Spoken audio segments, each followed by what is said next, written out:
കർത്താവ് നിങ്ങളുടെ ഹൃദയത്തിലെ ആഗ്രഹങ്ങളെ നിറവേറ്റി നിങ്ങളെ അനുഗ്രഹിക്കുകയും സമാധാനിപ്പിക്കുകയും ചെയ്യും. പലപ്പോഴും ചിന്തിക്കാറുള്ള ഒരു വിഷയമാണ്, എല്ലാ വിഷയങ്ങൾക്കും കരഞ്ഞു പ്രാർത്ഥിച്ചെങ്കിൽ മാത്രമേ മറുപടി നമുക്ക് ലഭിക്കൂ എന്ന്. എന്നാൽ ചില കാര്യങ്ങൾക്ക് നാം ദൈവസന്നിധിയിൽ കരഞ്ഞ് ആത്മാർത്ഥതയോടെ പ്രാർത്ഥിക്കേണ്ടി വരും എന്നത് വാസ്തവമാണ്. എന്നാൽ എല്ലാ കാര്യങ്ങൾക്കും കരഞ്ഞ് ചോദിച്ചാൽ മാത്രമേ മറുപടി ലഭിക്കൂ എന്ന് കരുതുന്നത് ഒരു തെറ്റായ ധാരണയും തെറ്റായ ചിന്താഗതിയുമാണ്. യഹോവയിൽ തന്നെ രസിച്ചുകൊള്ളുക, അവൻ നിൻ്റെ ഹൃദയത്തിലെ ആഗ്രഹങ്ങളെ നിനക്ക് തരും. 37-ാം സങ്കീർത്തനം 4-ാം വാക്യം.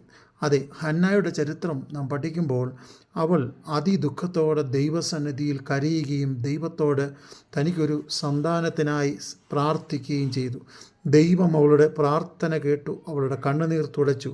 അവൾ പ്രാർത്ഥിച്ചതുപോലെ തന്നെ ദൈവം ഒരു പിൻതലമുറയെ അവൾക്ക് ദാനമായി കൊടുത്തു. എന്നാൽ 1 ശമൂവേലിൻ്റെ പുസ്തകം 1-ാം അധ്യായം അതിൻ്റെ 18-ാം വാക്യം ഇങ്ങനെ പറയുന്നു, അവളുടെ മുഖം പിന്നെ വാടിയതുമില്ല.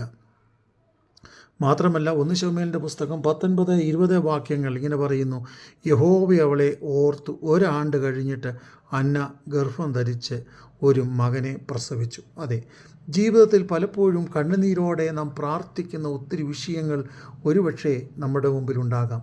എന്നാൽ കണ്ണുനീരിനെ മറികടന്ന് പോകുന്നവനല്ല നമ്മളുടെ ദൈവം എന്ന് നാം ഓർത്തുകൊള്ളണം. അതുമാത്രമല്ല, നമ്മുടെ ജീവിതത്തിൽ ദൈവത്തെ സ്തുതിക്കുവാനും ദൈവത്തെ ആരാധിക്കുവാനും ദൈവസന്നിധിയിൽ സമയം ചെലവിടുവാനും നാം തയ്യാറാകുമ്പോൾ അതെ, ദൈവം നമ്മൾക്ക് വേണ്ടി എഴുന്നേറ്റ് പ്രവർത്തിക്കുന്നത് കാണുവാൻ കഴിയും. ലൂക്കോസിൻ്റെ സുവിശേഷം 1-ാം അധ്യായം 46-47 വാക്യം, എൻ്റെ ഉള്ളം കർത്താവിനെ മഹത്വപ്പെടുത്തുന്നു, എൻ്റെ ആത്മാവ് എൻ്റെ രക്ഷിതാവായ ദൈവത്തിൽ ഉല്ലസിക്കുന്നു.